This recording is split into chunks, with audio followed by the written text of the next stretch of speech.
Hey everyone, today we're going to talk about Spiral Dynamics Stage Orange. This is a continuation of this series I've been doing on Spiral Dynamics. And if you don't know what Spiral Dynamics is, I recommend you go and check out the other videos in this playlist before you come back to Stage Orange. This is a Deep Psychology podcast. I'm your host, Ross Edwards, writer, meditation teacher, founder of deep-psychology.com, and avid lover of all things psychological. In listening to this podcast, you're part of the worldwide deep psychology community of tens of thousands of people undertaking profound personal transformation. You can join us on any of the major podcasting platforms and make sure to visit the site deep-psychology.com for lots of high quality resources. Let's get started.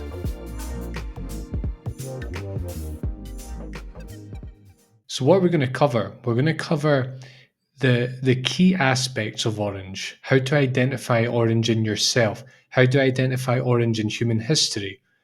We're also going to cover what it's like for you personally to live through Orange in a very concrete way. We're also going to talk about why people might go beyond Orange. You know, what happens when we start to leave Orange behind in our lives? This is all what we're going to be talking about today. So before we get into Stage Orange, I just want to say a few things about what a stage is, because spiral dynamics is a very misinterpreted model. People misinterpret the purpose of it and what it's really trying to say, right? So I want you to get clear what a stage is, and this will be helpful when we're talking about Orange, because it's very easy to misinterpret the model and therefore misinterpret the Orange stage as a whole. So a stage is a system, like a psychological system, that dominates for a certain chronological period of time in your personal life. So the importance of that is that if you look at your personal life, you will start to see these stages. You will see Stage Orange as well. I'm kind of assuming in this video that a lot of you have either been through Stage Orange, or you're there, or you're maybe starting to go to that place. It's a very dominant stage, as we're going to talk about. So keep that in mind. It's not just that Orange appears in a certain time of your life. It's actually that it tends to dominate for a specific period. When I look back on my life, I can see my dominant Orange period. It's quite obvious to me. So it's really important to keep that in mind as you use this model for your own self-understanding, because knowing that it's a system that dominates for a certain period of your life, the period isn't defined, but you'll usually be able to see it. That's really useful. Orange, or a stage, I should say, but we're talking about Orange, so an Orange is a stage. It's a new set of worldviews, values, skills, and motivations that remain active once you pass through the dominant phase. So, though I'm saying that Orange will dominate for a certain period of time in your life, and this is true of any stage, the actual sort of it's not like it just completely disappears. It's just that you build on top of it, you recontextualize it, and new stages come online. New systems, new psychological systems come online. New You go through another period. You go through another period of dominance, or several of them. Orange will remain alive and well within you. This is really important because the goal here is not to push off of Orange and just forget about it and leave it behind. I think a lot of teachers make that mistake, and it's kind of implicit in the model, the fact that we divide it into stages. And that's because we need to explain it, of course, and it's easier to explain when we talk about stages. And the chunking it into stages does have a use. The problem is that we're not just supposed to forget about Orange, push away from it, leave it behind, because we won't actually leave it behind. And if we do, or if we try to, we're just we're only hurting ourselves, really. All stages are individual and collective. Stage orange is the same. It's both individual and collective. You can see it in yourself, you can see it in other people, you can see it in human history, you can see it in human society. It's um, orange is all around us, um, and it's likely in you, whether you know it or not. It's it's one of the dominant psychological systems. It's one of the dominant modes of human functioning, and because we've all been born into it, well, I certainly have, and if you're watching this video, you probably have been, at least to some extent. It's actually really hard to see orange and understand it for what it is. It's hard to see it as a system, as like this self-enforcing sort of bundle of values and worldviews and psychological traits and so on. It's hard to see it like that because we confuse these things with reality and with life and what life is really all about. And that's what happens when we're in a stage. Um, we just take it to be the only way of living, of being alive, of valuing, of seeing the world, and so on. It's all around us, and I actually want you to look at this. I want you to look around uh, for orange in yourself and in others, and in the media, and in society, and in history, and so on. Once you start to do that, you'll really start to appreciate how orange came, what its contributions are, what its limitations are, and so on and so forth. In spiral dynamics, specifically the model of spiral dynamics, a stage is a set of worldviews, psychology, and values. Right? That's how I split it up. It's not just values. People often say that spiral dynamics is just about value systems. I don't really agree with that. If you read the spiral dynamics theory, it talks about a lot more than just values, right? And this is true for orange, it's true for all stages. One thing I'll say also about orange is that it pretty much appears in all developmental models that I've ever found. Um, It's in Spiral Dynamics, it's in Graves' original model, it's in Suzanne Cook-Reuter's work, it's in Ken Wilber's work, it's and there's many, many other areas it's in. I couldn't really name all the models that I've studied, but um, the point is that it's a very well established psychological system or psychological stage or stage of development, right? So though if you're listening to someone talking about stage orange, you shouldn't just listen to everything they're saying and take it as gospel, and that includes me. Also realize that though we might disagree on like the certain aspects of orange, the psychological level is certainly there. It's like very well established by the theory, um, and so we can be pretty reliable. The last episode I filmed was on stage turquoise, and I was basically saying the opposite there. We don't really know exactly what turquoise is about. It's not really the same for orange. We've got a pretty good handle on it.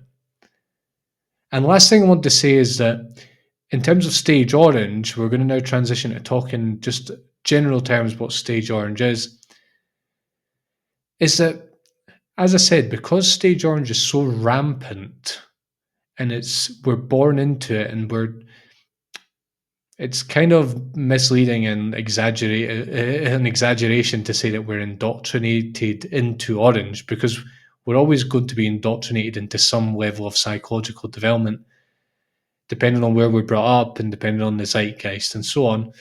But we are flooded with orange values from a very young age, right?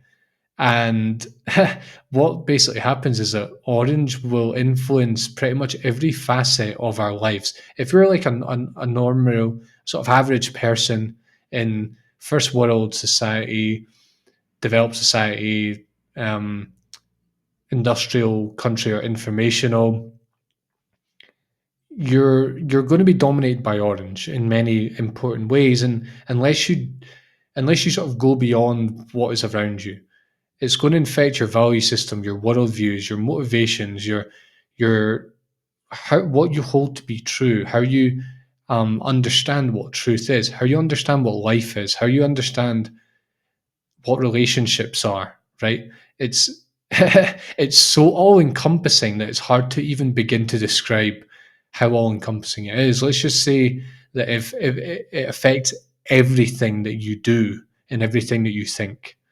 Um, so it's difficult to see orange for that reason. It's easier to see other stages because we've probably grown through them. A lot of us watching this, and even myself, to be quite honest, maybe haven't completely left orange behind as a dominant system, right? And it's probably deeply embedded in our subconscious minds, right? So I just want you to be aware when I'm talking about this stuff, you might think, oh well, that's just obvious, or oh well, that isn't a value, that isn't a worldview, that's just how things are, right? That's because stage orange is very dominant. I also want to say, just as to start to warm up and start to get into the characteristics of orange, often orange is taught about very negatively. People who study this model, people who teach these theories and models about human development, they often have developed beyond orange, and they've legitimately seen the limitations of it. The problem is, I find, and I've fallen guilty of this myself when I've spoken about these topics in the past, is demonizing earlier stages or stages that I feel like I've seen beyond to a certain degree.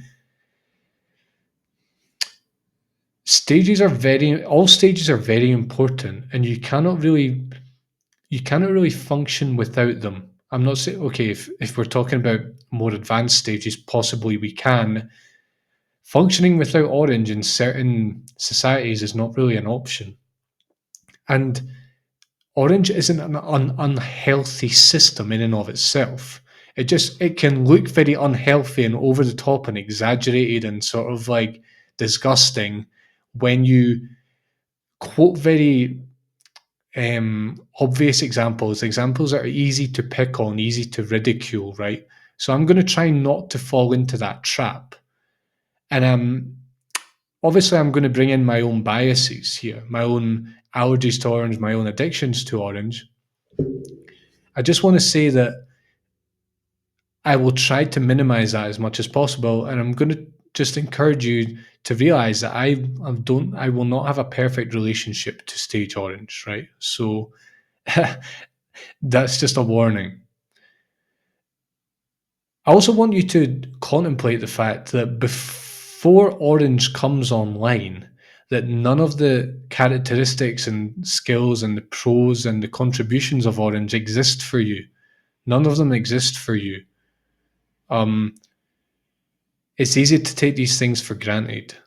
It's easy to just say, "Oh well, that's how we should. That's where we should develop to," because that's kind of that's normal human development. And yes, you're right, but also you have to realize that 200 years ago, possibly you wouldn't, even if you were in America or like a first world country, you might not have gone into orange at all. And if you're born in like a very fundamentalist country, or you even brought up in a less developed country like where warlords are still running things, orange is really beyond these people. And I don't say that to judge. I say it so that we realize not to take it for granted and to help us see it for what it actually is. Okay. So, some general features of orange. Orange is an express self stage. Spiral dynamic stages alter between express self and um, conform. So it's like an express self stage and a conformity stage. Express self, conformity. Orange is certainly an express self stage, and you can see this in the characteristics of orange. What orange is, a lot of the characteristics of orange, a lot of them are novel, but also a lot of them are actually, a lot of it's pushing against stage blue, which is sort of um, conforms to authority, conforms to social expectations, conforms to the expectations of superiors. It doesn't have much of like a sense of, we don't have much of a sense of who we are at blue in the terms of how we would understand that now. Um, we're sort of embedded in our social surround, and our identity is very confused with that. We are we are stuck in ideology and belief and following the rules and so on. A lot of orange is reacting against blue, right? And this helps you appreciate what orange is, and it helps you see that it's necessary for developing further as a human being, and it helps you just understand where orange gets its kind of characteristics from, where it gets its energy from, where it gets its unique profile from. A lot of it is just pushing against blue. In general, we can say that orange is more of a logical, analytical, masculine stage, whereas stage green, for example, is more feminine, more heart centered, more intuitive, and so on. Orange is the awakening of an autonomous adult identity for the first time in our development. Very important. Again, the stage orange characteristics do not appear in our development before we reach stage orange.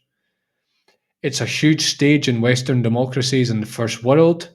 However, I've said that already, but there's something else I want to say, that it's now because Western democracies in the first world is basically an like native English countries are in charge of the media, social media.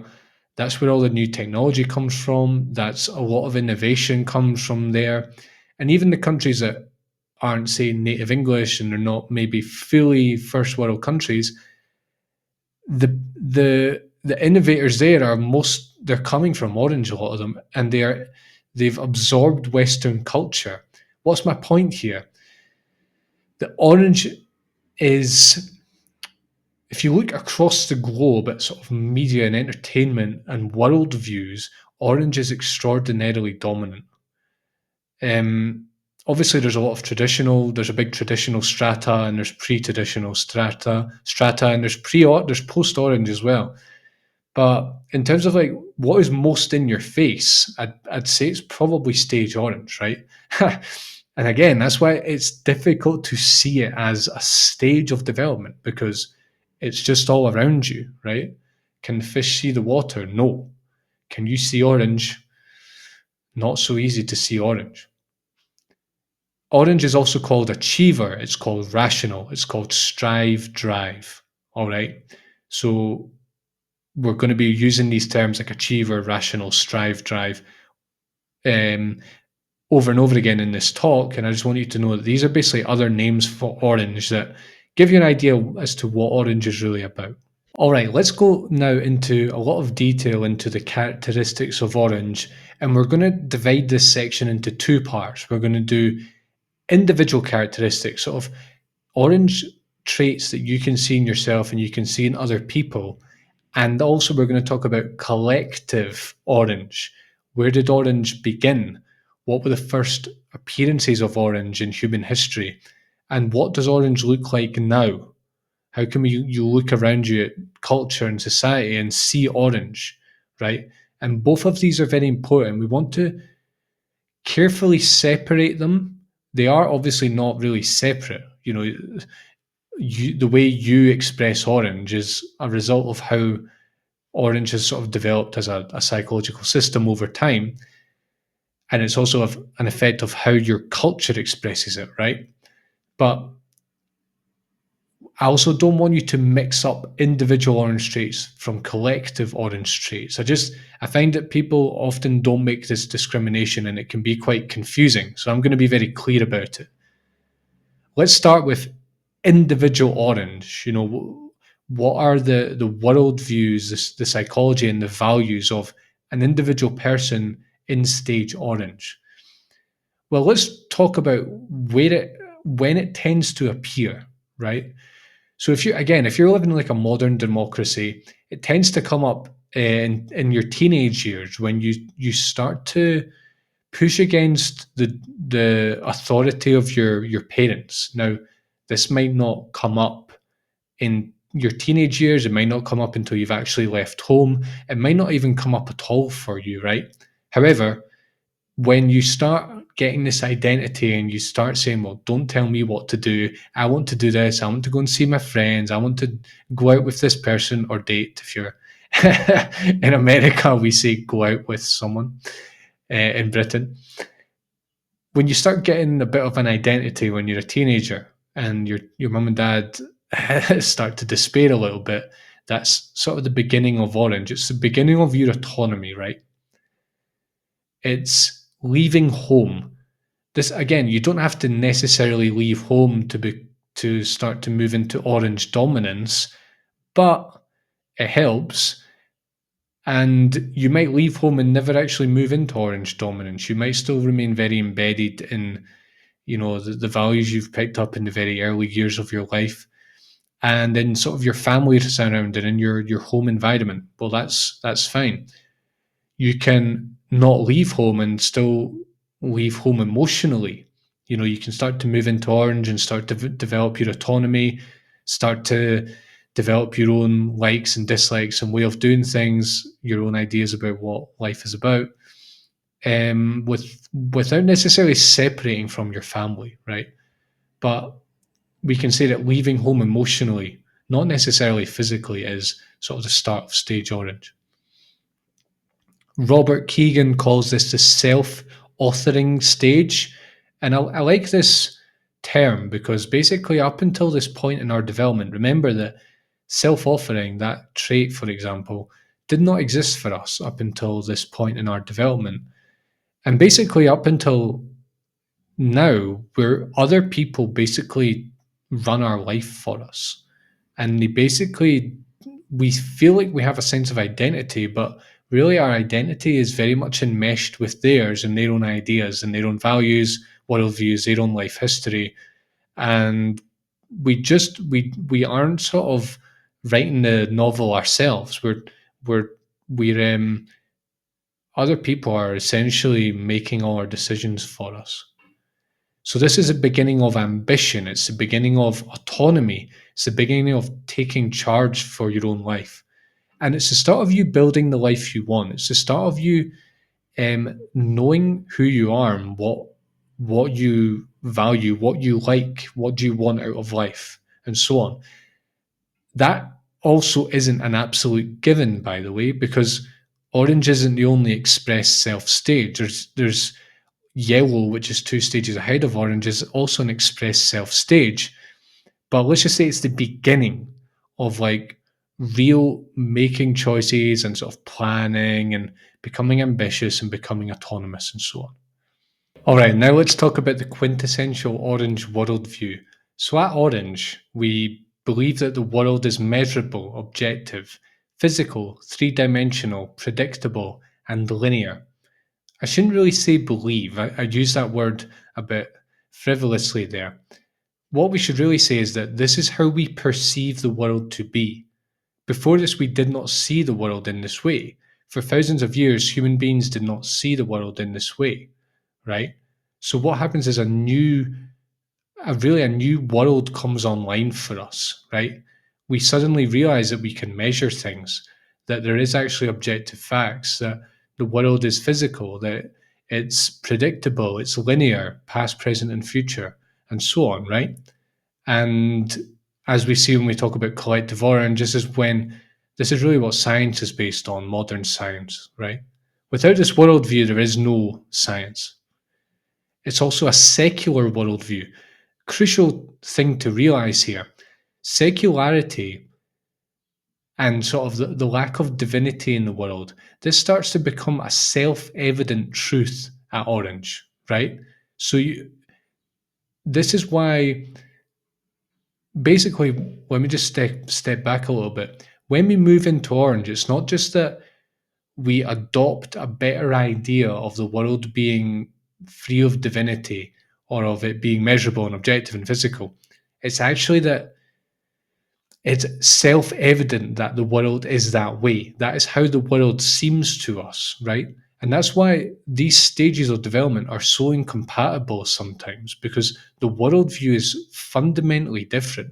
And you cannot convince someone to see the world in a way that you do when they're at a level of development, or they're predominantly at a level of development where the self-evident worldview is completely different, right? So this is the worldview of Orange. It's like an awakening from myth and from um, belief and ideas, and we start to realize that there is actually patterns to the world, right? And this is a perception, it's a direct perception, it's not just an intellectual thing. We also see that the world is full of opportunities to win. So, with the rise of autonomy, with us starting to become our own person, we start to become ambitious too, and we want to go out there and achieve things, right? We realize all the opportunities that are out there for us to win, whether it's economically, whether that's in terms of like winning competitions, whether it's gaining recognition in any form. We start to see other people as competition. Whereas at Blue, we saw them as sort of our adversaries, or our the people that were brought up in the same surround as us, or that believed in the same religion as us, or whatever. We actually start to see them as competition now. We start to see them as winners and as people who could possibly threaten us with their competence, with their abilities, or losers, people that haven't made it in life, and people that do not threaten us at all. We start to see ourselves as an independent whole. So there's two important facets to that. It's like our self identity really starts to solidify here. Beforehand, it wasn't so solid. We did have a sense of self, right? But it was enmeshed in our environment, in our relationships, in our roles, and we couldn't really separate ourselves from those things. We couldn't separate ourselves from our relationships to other people. For example, it's a much more complicated topic than that. Here we actually realize we are our own person, right? And we also believe that we are independent, that we can stand alone in this world. And one of the downsides of that is we don't really realize that actually we're not independent. We ourselves are a result of, cultural factors, social factors, family, our background, the things that have happened in our past, and so on. And there is this kind of illusion of being like this independent, autonomous individual, like taken a little bit too far. And this explains a lot of the problems that come with Orange, actually, but we'll get to that. What happens at Orange is you start to feel that you have an unlimited opportunity to grow and to like get rich and to make money and to achieve things in this life. It's like this huge liberation of inner power, right? And a lot of that can be a bit of an illusion, frankly, but it's actually a very necessary and beautiful thing. It gives you the rocket fuel you need to actually, go out there and be a successful person in the world. Frankly, it's a wonderful release from, for example, being purely embedded in your family surround and just like following what your parents were saying when you were a child. It's a wonderful boost of like energy and of motivation, and it's actually part of your worldview.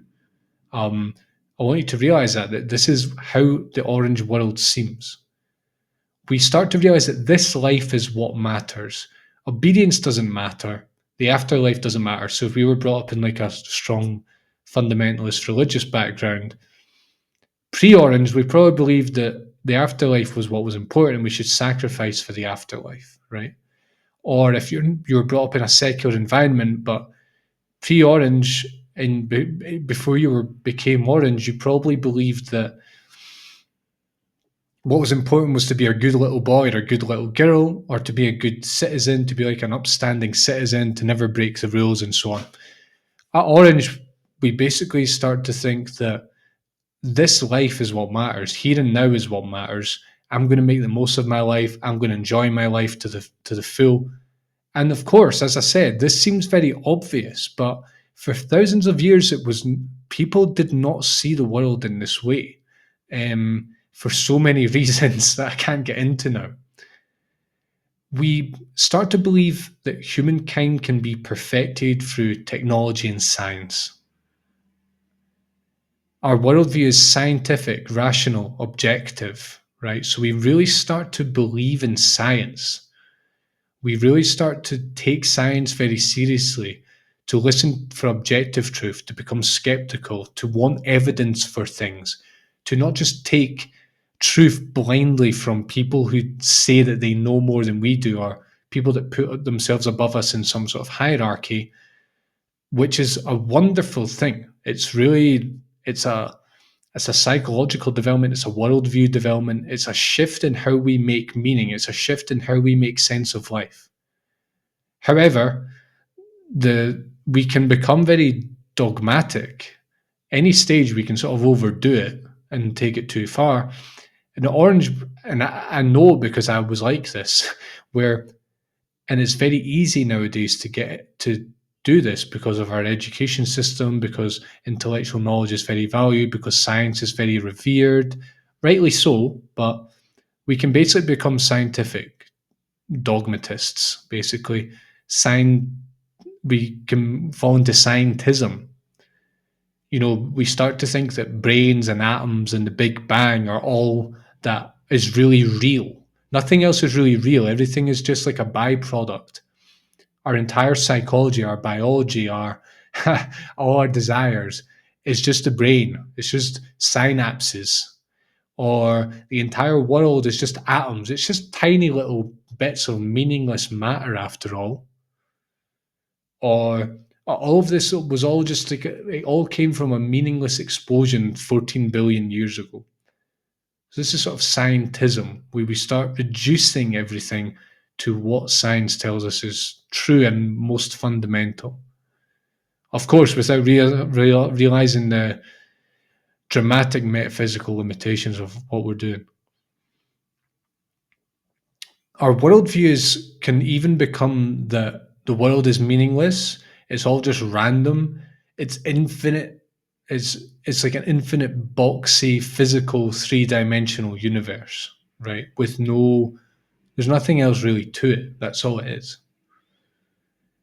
We dislike and distrust religion here because it it totally goes against the scientific rational worldview that things are predictable and objective and measurable and so on. It just does religion just cannot hold up anymore. What we actually tend to do is we tend to throw all of spirituality out because we just see it all as being belief, right? And that is a grave mistake. It's a great liberation, especially if you were brought up in a traditional religious background, to see the limitations of religion and to see that a lot of it is just blind belief, essentially. At least from the rational point of view, it's a big awakening. It's like a big release.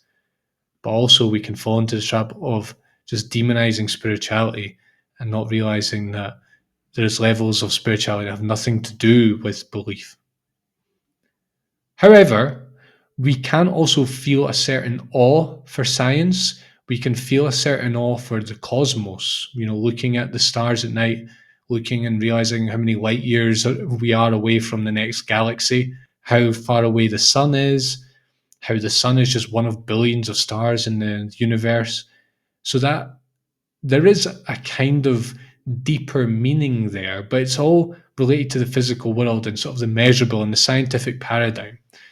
We can also feel a certain awe and reverence for the quantum levels of reality, the world of like quantum mechanics and the weird mathematics that is involved there and the weird stuff that happens at the quantum level. So again, it's not like the world necessarily has to become meaningless and we need to become like depressed scientists that don't see any beauty in anything because we think it's just all physical matter. We can see wonder in even like the scientific paradigm. However, again, it's all within the rational scientific paradigm for better and for worse. Our worldview includes ideas such as growth equals success. We're going to come back to this. and that intelligence equals IQ. So it's very reductionistic, Orange. I mean, all stages can be very reductionistic in their own way, but Orange reduces everything to what it understands, to like logic and measurable things, science, and the things that fit within the Orange worldview. I guess how could we do any different? We can't do any different, but it's just interesting to make these points so that you start to understand what Orange really is. So I said we're going to talk about worldview, psychology, and values of Orange in our individual lives. Let's talk about the psychology part. What is our psychology like in Orange? At Orange, our focus is on the next 5 to 10 years of our life because it's sort of like the future opens up for us. Possibilities open up for us. We want to take charge of our lives. We discover our autonomy, and so we're looking sort of 5, 10 years. What can I achieve in the next 5, 10 years? Where am I going? Where can I get to? How much money can I make? Um, we're looking at ourself now versus our ideal future self. Of course, the ideal future self is really defined in Orange terms, and it's basically success. It's like the ideal successful self, right? Um, and yes, that is not the only possible paradigm there is. So if you feel like that's where your vision is limited, well, it's because Orange may be very dominant. We feel like we're the captain of the ship of our life. We're behind the wheel. We're making the decisions. We've got things we want to do. We've got places we want to go. We want things we want to achieve. We've got goals. We've got promotions to get, and so on. So it's like we're going somewhere. We're getting somewhere. This is how it feels. This is how our psychology is. At Orange, we can be highly self-conscious. As I said, our measure for success is basically it's a material measure, right? We're going to talk about this more, but what this basically means is it makes us highly self-conscious because we're constantly measuring how successful are we according to our material success. And this therefore means that we're also comparing ourselves with other people because it's quite easy to compare material success from one person to another. Um, and so it kind of leaves us very open. In one sense, it gives us a way to measure ourselves and to feel good, to get self esteem, but also it can be very debilitating, because there's always someone with more. There's always there's always like the rich people in town that you see that have more than you do. And at Orange, this can be it can be torture. Our psychology is about mobility and autonomy. So we're trying to move forward. We're trying to define what we want. We're trying to define goals. Uh, we're trying to climb up the social ladder, right? We're trying to make something of ourselves. We're trying to accumulate stuff. We're self-focused here. Again, this is an express self stage. Orange can be very self-focused, even self-centered, where it's just so wrapped up in its own goals and what it wants to do, and it loses empathy completely for other people. This is where Orange can get very unhealthy for us.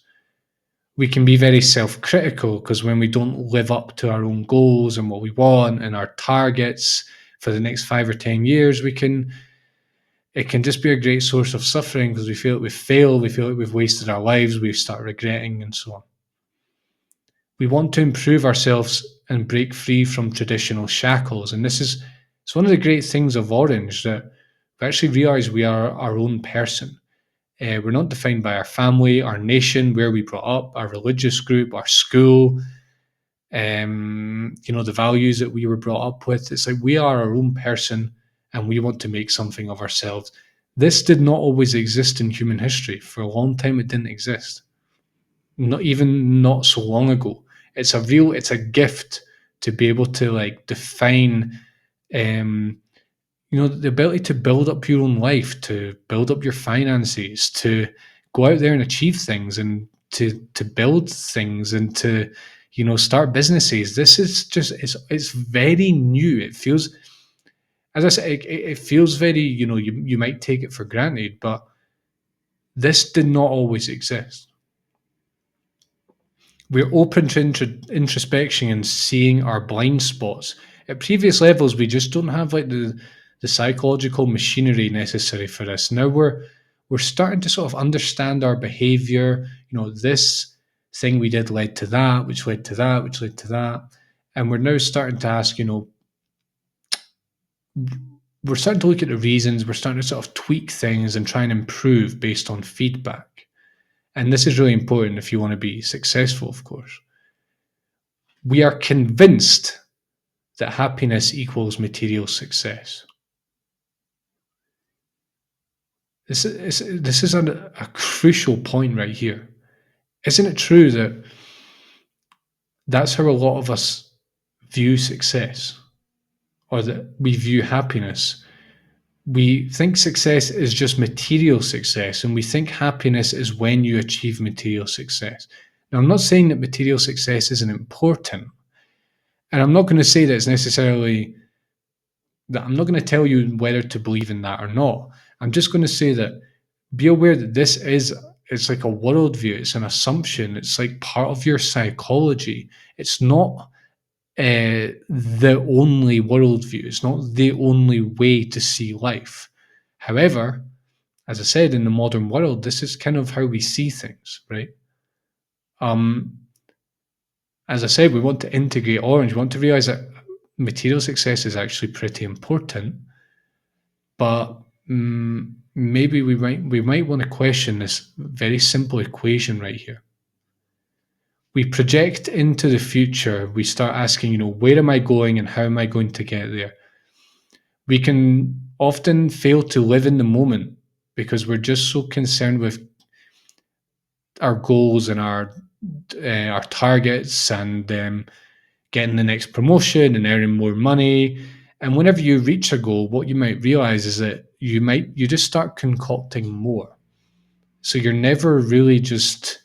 It's like you just reach a certain point and you just sort of bliss out and you're happy with where you've got to.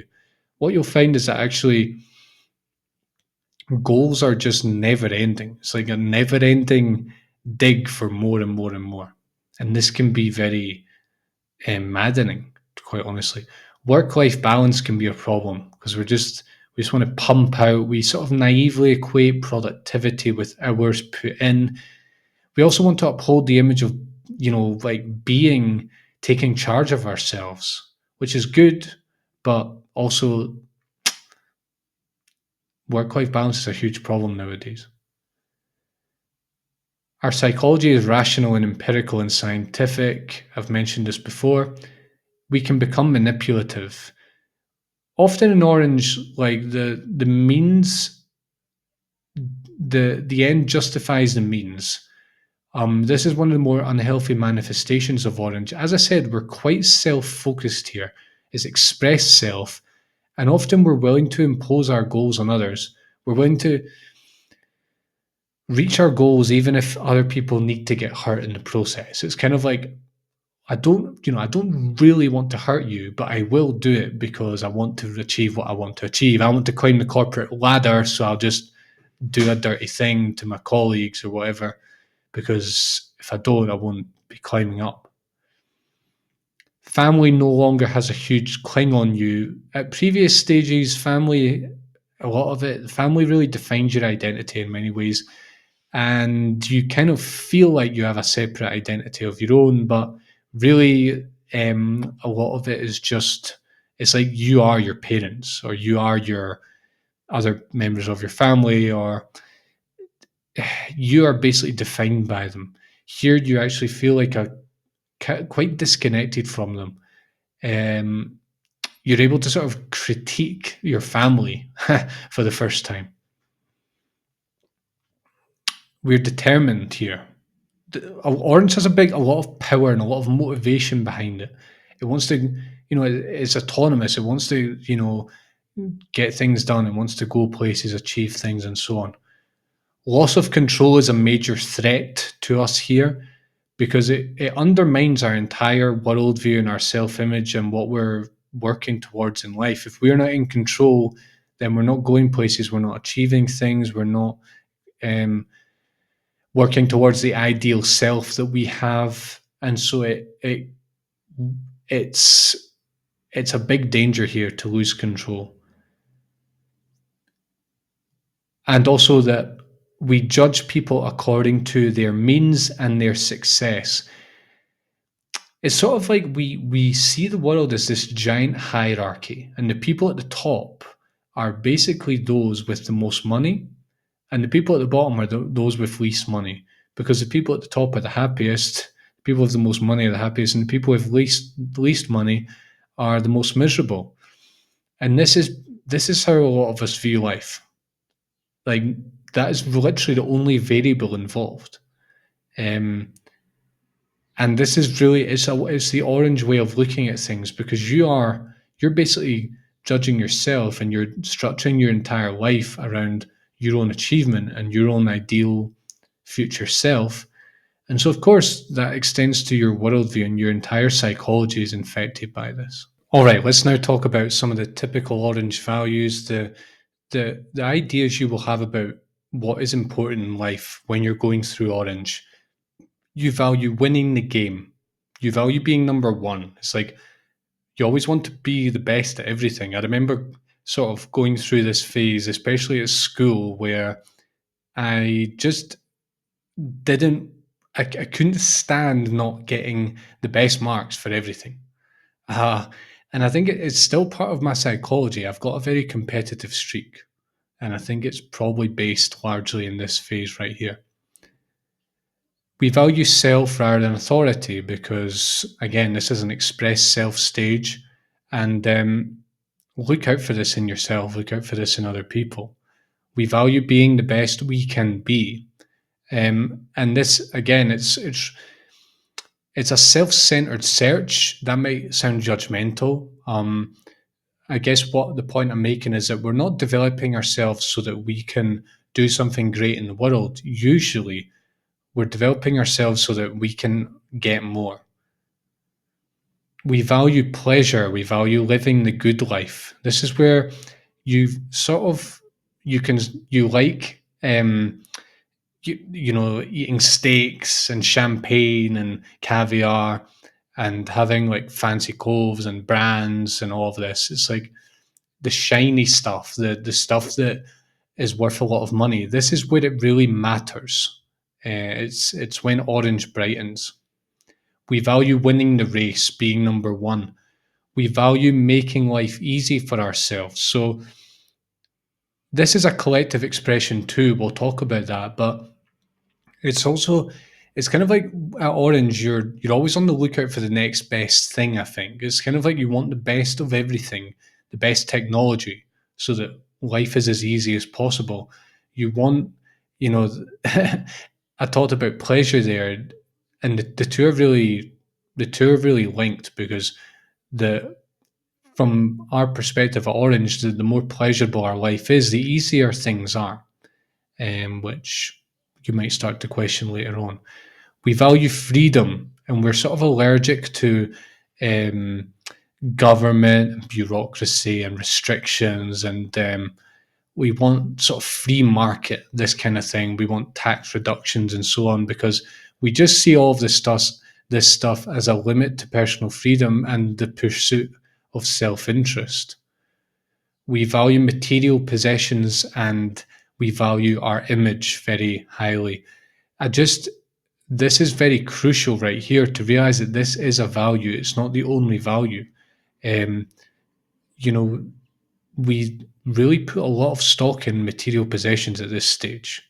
I've alluded to this, but the car, the house, the perfect wife, the gadgets, the even things like the haircut and the clothes and the watch and everything. It's like this is what we're after in life.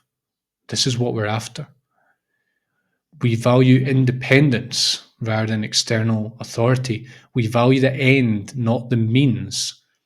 And this is where orange can get very unhealthy. And we're going to talk about this when we talk about the collective manifestations of orange. But in your own life, you can start to justify things that you maybe otherwise wouldn't justify, but because they contribute to your success, they might not be the most ethical. The means might be wrong, but the end is right. You're getting your success. So I'll just trample on other people, or I'll forget about the environmental impact of what I'm doing, and so on. We value the stereotypical conventional trappings of success. So it's interesting, it's not just that we value material possessions and success, it's actually that we value the conventional ideas of success. So although I'm saying this is a very autonomous stage, it's autonomous in the sense that we're setting goals and we have like this plan, we have like this ideal self we want to reach and so on, and we're like the captain of our own ship. But actually, we're still not very original in the sense that all the things we're pursuing are very stereotypical and like very unoriginal. As I've said, I've listed a lot of them. All of this the stuff that we equate with success is very conventional, and in that sense, we're still embedded in blue. We're still embedded in, what does everyone else think of me, and how do I fit into that? Except now it's, what do people think of my success? It's not like, what do they think of me morally, for example. We value success rather than meaning. And actually, what I would say is that we tend to confuse the two. We tend to think that the more success we have, the more meaningful our lives will be. We value science and this discovery and knowledge. We can start to really accumulate knowledge as though like it gets us brownie points, or it helps us stand out, or it helps like build up our self-image. We want tangible results. So we want to sort of measure things, how much better are things? Give me a scale of 1 to 10, give me a score. Um, we don't really care about sort of the inner dimensions of things, inner results. We care about things that you can point to, like the bank account, and the score we get on a test, or the medals and so on, right? And we value winning to the expense of others and nature and animals and so on. And this is very crucial for understanding what is happening in collective humanity right now. All right, so we've done a nice, thorough coverage of the individual aspects of Orange, the individual worldviews and values and the psychology of Orange on an individual level. Now we're going to talk about collective Orange. Where did Orange come from? What is the context for it? Why did it appear? What are the common manifestations of it? What are some of the unhealthy manifestations of it on a collective level? So Orange on a collective level is really modernity and the modern world, where, I mean, the modern world, because we're so seeped in it, it's really hard to even point to it because it's so all encompassing. Um, we can think of it, the modern world, in terms of our modern worldview, our modern technology, our modern cities, our modern laws, our modern values, our modern ideas of what is right and wrong. Everything that we associate with being modern is an Orange expression. What you notice in collective humanity right now is that it's all about more and growth and better. It's like everything is, we're trying to push things along constantly in terms of like optimizing and refining and making it better and making it more appealing to customers and making it more shiny and making it more aesthetic and so on. This drive is an Orange drive, for better or for worse. Orange originated largely in Europe during the Enlightenment period in the 18th century, I believe it was, but it's actually traceable back to the Greek philosophers. So think, the Enlightenment and the Renaissance, and also think back to the Greek philosophers. Aristotle, for example, was doing scientific experiments thousands of years ago, And I'm not saying that he was a fully orange individual, but his worldview was orange and his way of determining truth was orange, right? We see orange in the expression of, or in people moving from countryside to the cities. So, with industrialization, with the rise of electricity, business changed a lot. The way that we subsist has changed a lot. We're no longer all just growing crops in the countryside. We're now, well, maybe not so much now, but 100 years ago, 50 years ago, working in factories, working in coal mines, working with machines rather than doing all the work ourselves. Um,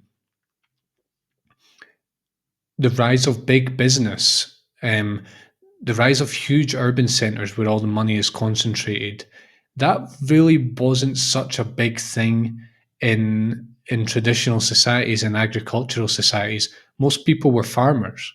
Most people grew their own food, sold it, traded it, and so on. And their life their life revolved around their work in the sense that they were living in the countryside for work. Now we live in the cities for work. Um, and again, if you've grown up in a city, I grew up in a city, and it's hard to appreciate that because you just take it all completely for granted. Electricity is a collective, like orange expression. Electricity completely runs our entire life. It's hard to really fathom how important it is. It's one of the main reasons where we have the society we do now. Um, and it is one of the great propellers of modern society and modern technology. Celebrities are a sort of collective orange manifestation because they embody the ideal of orange. Like the perfect orange person is a very rich, successful, and person with this like self-image of like owning a lot of possessions and having material success and being acknowledged and recognized and having praise showered on them and so on. Entrepreneurship is a collective orange manifestation. I don't know exactly the details about this, but I suspect that in traditional societies, entrepreneurship just wasn't really much of a thing. Society was not capitalist. There wasn't the banks, the loans, and the funding available, like investors. Um, there wasn't as many opportunities as there were. So this era of opportunity that has come in the modern world is an orange manifestation. It's a result of technology and the changing of laws and sort of inclusion and so on. Media nowadays, for better or for worse, media nowadays is extraordinarily orange. It's all about entertainment. It's all about sort of hedonism and pleasure, like short hits, quick hits. Who do you see? Rich people. Who do we want to see? We want to see rich people. It's and a lot of the time it's extraordinarily shallow. Um, Media. If you want to find orange, look in media because you're going to find it. Modern America is obviously a lot of America isn't orange, but if you look at the values, if you look at um, people's diets, if you look at people's lifestyles, if you look at their ideas of truth, if you look at um, how they live their life, if you look at their worldview, it's a lot of it is very orange. I've actually heard that modern America is the most medicated country in history, which is an interesting tidbit, and it just that little tidbit can help you see the limitations of orange. Um, I think America more so because America is it's extraordinarily indulgent, and its business is like I'd say America is sort of unhealthy orange, for reasons that we might talk about just in a minute or so here. Look for orange in modern America; you're going to find it.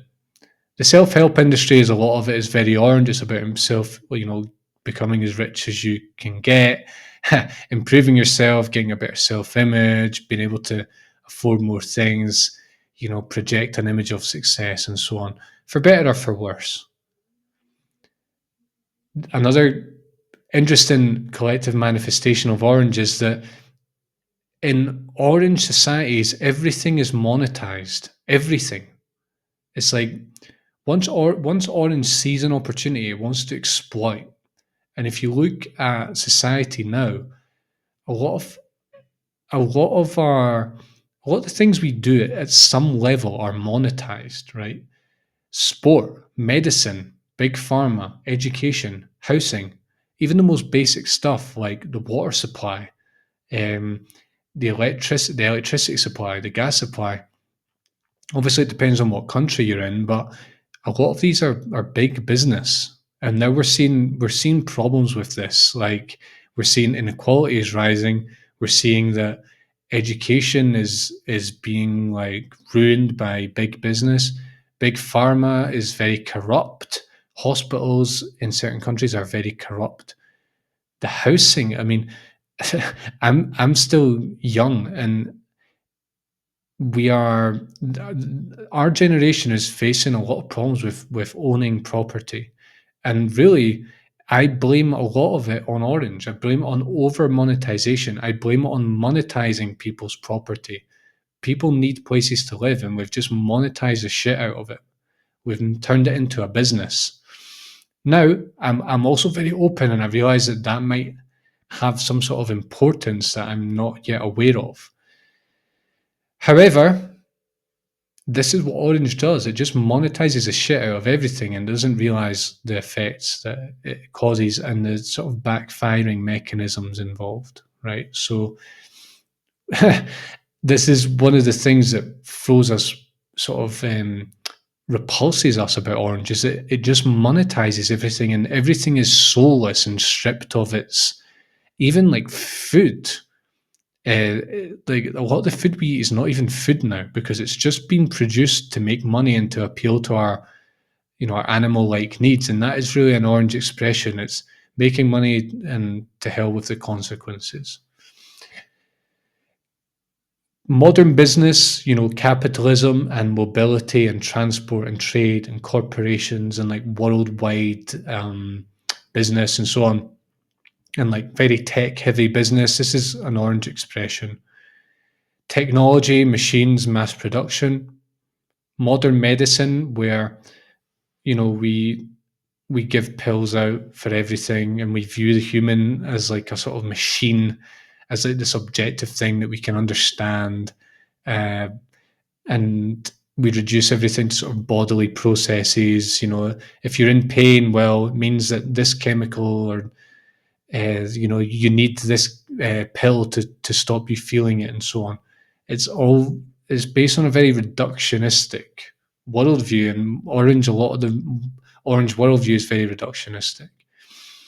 Individual rights. So I've been a bit negative in the last minute or two about Orange collectively, but the rise of individual rights is something that is still novel in human history. If you compare all of human history to the last 200 or 300 years, obviously this isn't perfect, and our rights, we're still fighting for more equality, and we're still working on awareness of, minority groups and so on. But overall, in the last 200 or 300 years, we've made incredible strides.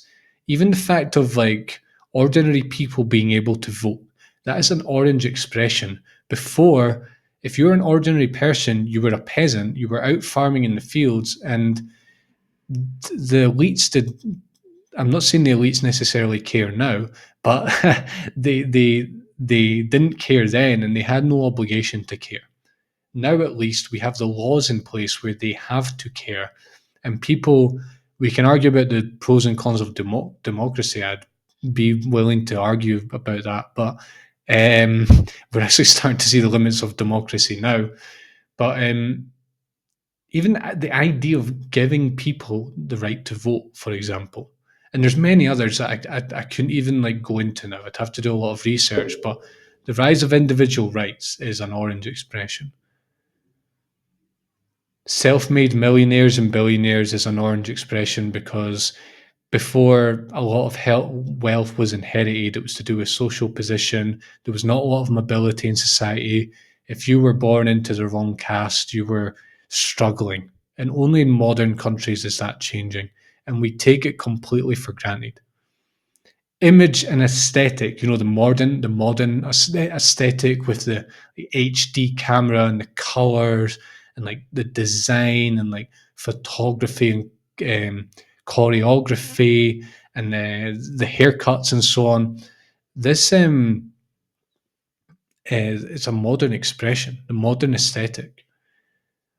We've gone from there being too few calories or not even any calories at all to having too many calories because we've sort of mastered production and industrialization and the use of machinery and so on. We've mastered the secrets of nature. We've actually got too many calories. We've got too much of everything right now, I think, uh, and we're seeing the downsides of that. Too much technology, too much entertainment, too much food, too much stimulation. We're really starting to see that it affects our mental health, it affects our physical health, and past a certain point, it's just not feasible for us. Collective orange is actually unsustainable in many ways, and we're seeing this now. Like the fact of having too much, we're seeing that it's unsustainable. Just the orange attitude of exploitation and of putting ends before means, and of sort of overlooking consequences and overlooking how our actions are very systemic and they affect multiple systems and variables and so on.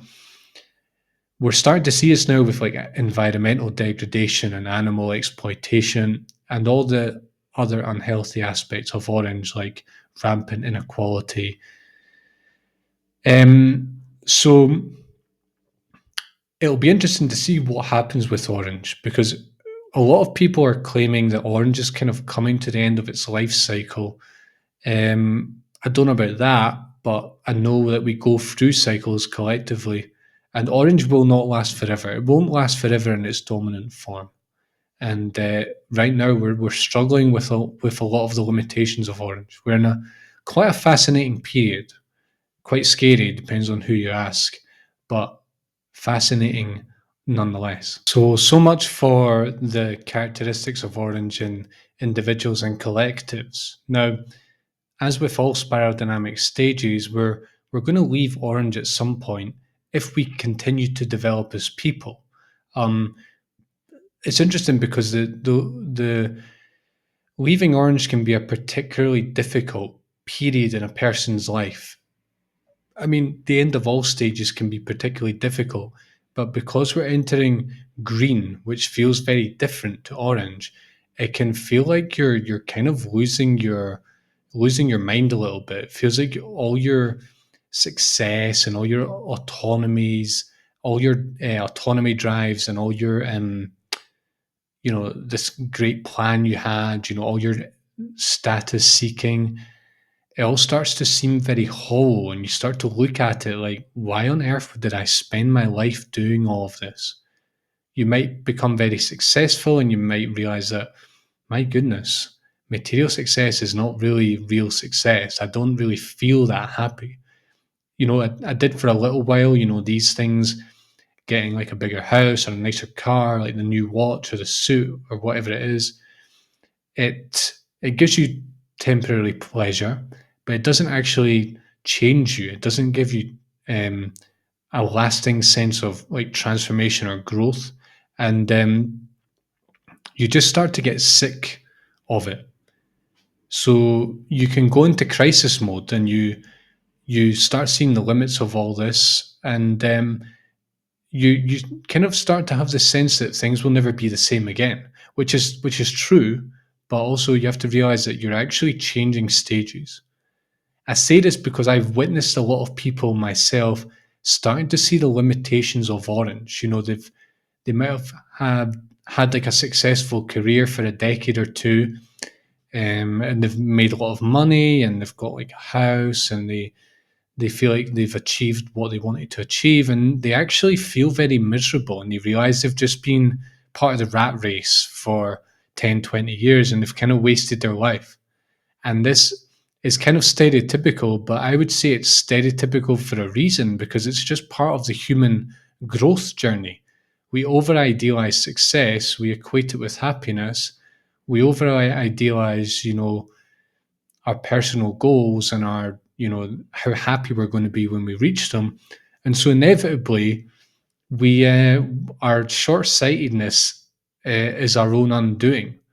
Um, I also think that we have to remember that first tier levels, I'm not saying second tier is perfect, but first tier levels are very short sighted. It's like they are inherently short sighted. It's like,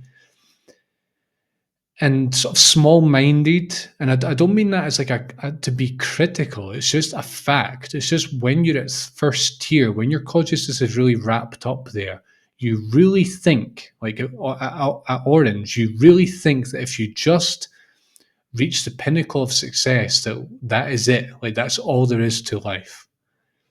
And yet, when you do, you often realize that it's not the pinnacle, right? And then things go downhill big time. Orange can actually be very arrogant, and